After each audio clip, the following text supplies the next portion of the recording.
Tourbière, c'est un endroit où l'eau stagne en permanence. Ce qui fait que, contrairement à ce qui se passe à une forêt où les branches ou les feuilles qui tombent sont transformées par les insectes et en dernier par les bactéries, ici, comme il y a de l'eau, donc tous les végétaux mettent du temps à se décomposer. Et au bout d'un certain temps, ils forment ce qu'on appelle de la tourbe, donc qui sont des végétaux en fait mal décomposés. Alors l'intérêt, c'est de garder une certaine biodiversité. Donc on retrouve des animaux, mais plutôt des plantes quand même qui sont bien spécifiques à ce type de milieu. Donc ce qui est bien connu souvent des gens, c'est les plantes carnivores, donc les Drosera, que l'on trouve ici un peu à droite à gauche. La tourbière existe depuis longtemps. Donc à l'origine, en fait, l'homme ne l'entretenait, mais d'une façon différente dans la mesure où c'était pâturé. Donc si bien que, comme c'était pâturé, les arbres ne poussaient pas. Les animaux, donc les pinoirs à l'époque pâturaient tout ce qui repoussait, donc y compris les arbustes. Donc là, comme ce n'est plus pâturé, donc les arbres ont tendance à pousser et à envahir le milieu.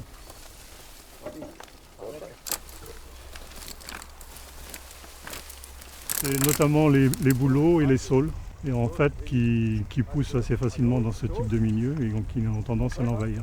Donc si on laissait évoluer le milieu d'une façon naturelle, on se retrouvait dans quelques années face à une forêt. C'est l'évolution normale de ce type de milieu.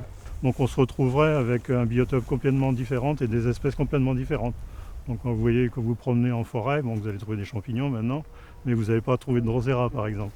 Donc si on veut conserver ces plantes vraiment typiques de ce type de milieu, donc c'est la seule solution, c'est de garder le milieu ouvert. Et en eau bien entendu. Bretagne Vivante organise des sorties commentées, donc avec des animateurs de Bretagne Vivante pendant l'été. Autrement, le milieu est ouvert à tout le monde pendant toute la saison. Sachant quand même que la meilleure période pour visiter ce type de milieu, enfin pour voir les plantes patrimoniales qui y sont, bon, c'est à partir du mois de juin, juin pendant l'été. Donc déjà cette saison, bon, on voit bien les fleurs commencent à disparaître.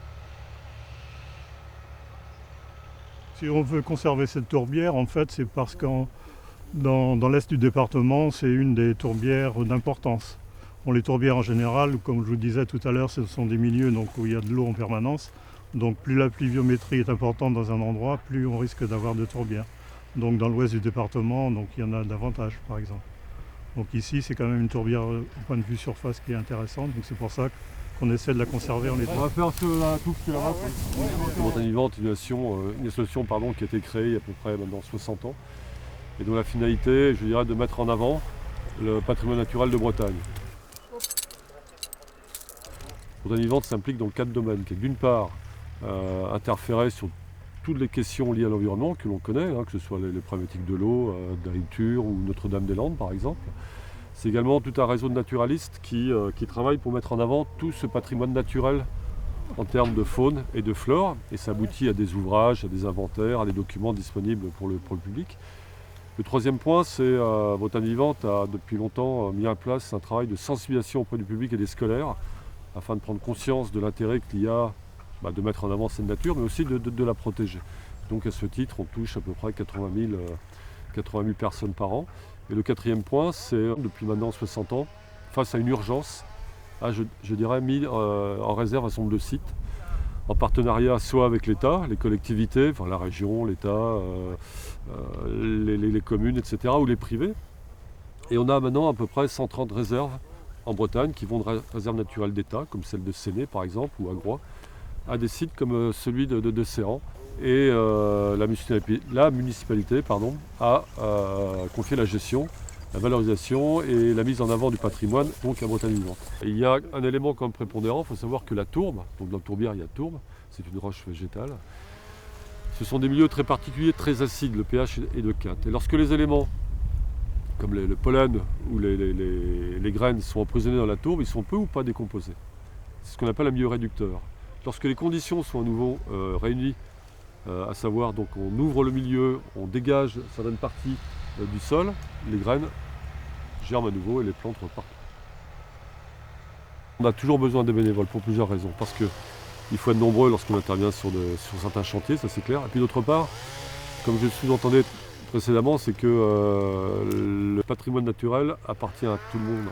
il n'appartient pas qu'à certains ou certaines compétences, c'est pas de l'élitisme, il appartient à tout le monde. Donc je crois que plus il y a de gens à s'impliquer dans ce patrimoine naturel local, plus il y aura de gens peut-être sensibilisés à ce qu'on mettre en avant, protéger d'un terme quelquefois un peu compliqué, mais au moins mettre en avant et prendre en considération ce patrimoine vivant dans les politiques locales, publiques, etc. Je viens ici en tant que bénévole pour aider l'association qui est en charge de l'entretien du site. Je connais un petit peu l'histoire du site puisqu'il a failli disparaître au profit d'un hippodrome il y a une 30 ou 40 ans. J'ai entendu des échos de ça. Et bon, ben, c'est vrai que c'est mieux de conserver ce site qui est quand même très riche au niveau écologique. Il y a beaucoup de bénévoles, oui. Des gens d'un petit peu, enfin il y a quelques-uns de Séran, il y a de Boal, Saint-Guillaumard, des communes limitrophes, et puis autrement sur le secteur de Pleuhermel aussi, on en retrouve fréquemment. Ben, il faut sauver l'ensemble de la végétation, quoi, qui est quand même un peu spéciale par rapport à la végétation qu'on retrouve autrement aux alentours, quoi. Il y a des espèces à sauvegarder, et puis disons que ça permet d'avoir un site protégé. C'est un travail qui pourrait être fait par un tracteur, mais le cheval est plus léger, donc il laisse moins de traces et puis il est plus efficace dans des zones où on doit lever les pieds pour passer par-dessus les touffes d'herbe et entre les souches et les ajoncs. C'est-à-dire qu'on va faire un chantier avec les chevaux maintenant et on va ensuite faire une deuxième partie du chantier mais qui se fera sans les chevaux. C'est-à-dire le bois qui est récupéré, les parties les plus grosses sont coupées en morceaux pour faire du bois de chauffage. Et les branchages sont broyés pour faire du broyat qui est distribué à tous les jardiniers qui en veulent.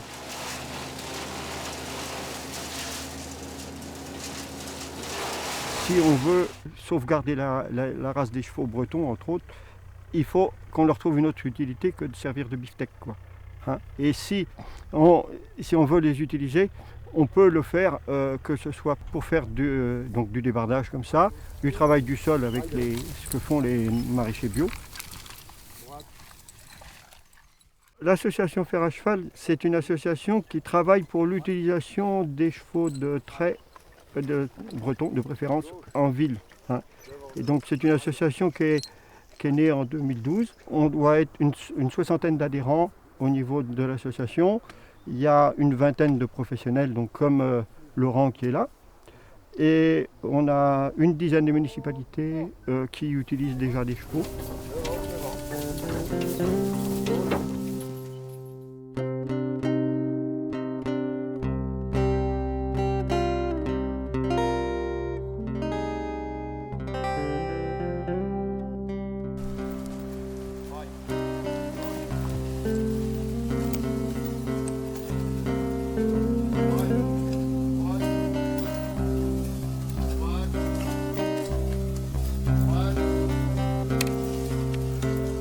Mon métier, c'est la prestation de service en traction animale. Donc là, en l'occurrence, on fait du débardage à cheval. Donc c'est le fait de sortir des bois qui ont été abattus par les bûcherons jusqu'à une place de dépôt.